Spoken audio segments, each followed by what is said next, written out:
jail. I am going to tour the old jail today, and also, hopefully, the John Brown house that is also in Chambersburg.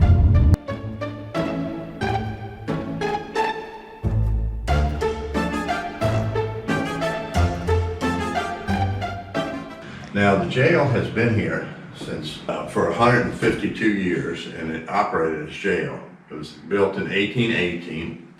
It survived the burning of Chambersburg in 1864, when pretty much the whole town was burned down. The walls that you'll see are 30 to 34 inches thick, and you'll see this lock here and door. This is the original lock and door. The lock was made by a German lockmaker. And this key is kind of interesting. Not this particular key, but what you'll see when we walk outside to the sidewalk, there's a weather vane on top of the cupola that has keys that are crossed. Now, the symbolism to that is that the warden indicates that the warden has the power to keep you, take away your freedom, or let you go. But what occurred after a while, the inmates started calling this the Cross Keys Hotel. So what that did was it kind of got into the citizenry, and they would say, hey, were you at the Cross Keys Hotel, or did you just get out of the Cross Keys Hotel, or are you going to the Cross Keys Hotel? So, yeah. So 1970 was the last year this actually operated as jail. So 152 years, that's a long time for this. And you'll see the different cells and stuff. And we have a dungeon that we're going to go down to and take a look at that. So.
This is the yard for the male prisoners.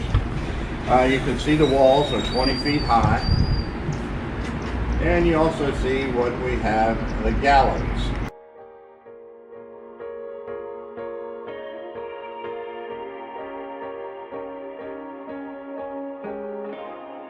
We're going into the new jail, 1880. And you can see this is pretty indicative of most of the jails at that time, and still to this day similar, in that it's 3 tiers. And the top tier was used for female prisoners if they had female prisoners.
this is actually a fake fireplace.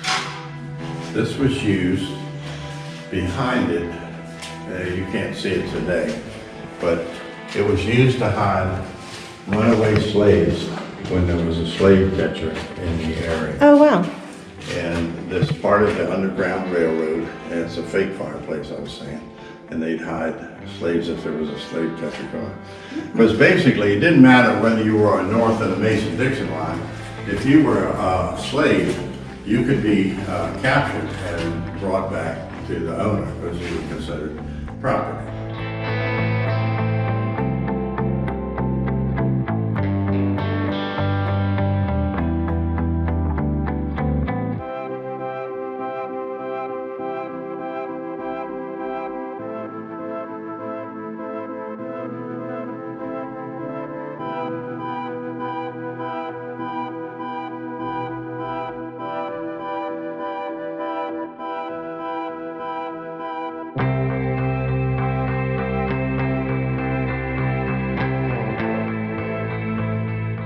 After our tour of the old jail, we actually went down the street about 4 or 5 houses, and we went through the John Brown house.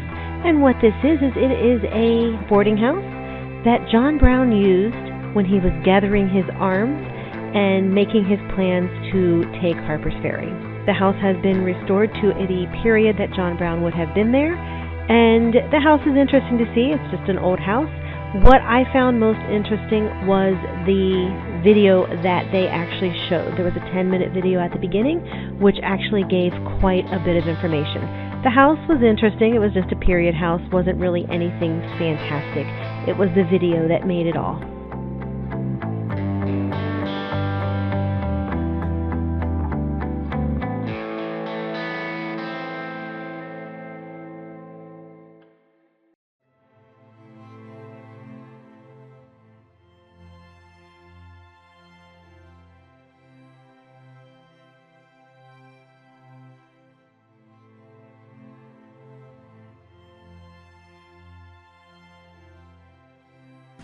Now, when John Brown was here, this is where he would stay.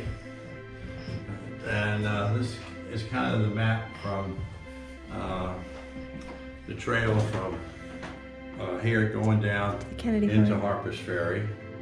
Kind of what they were getting ready to do. But yeah, from what I was told, this would have been Mr. Brown's room.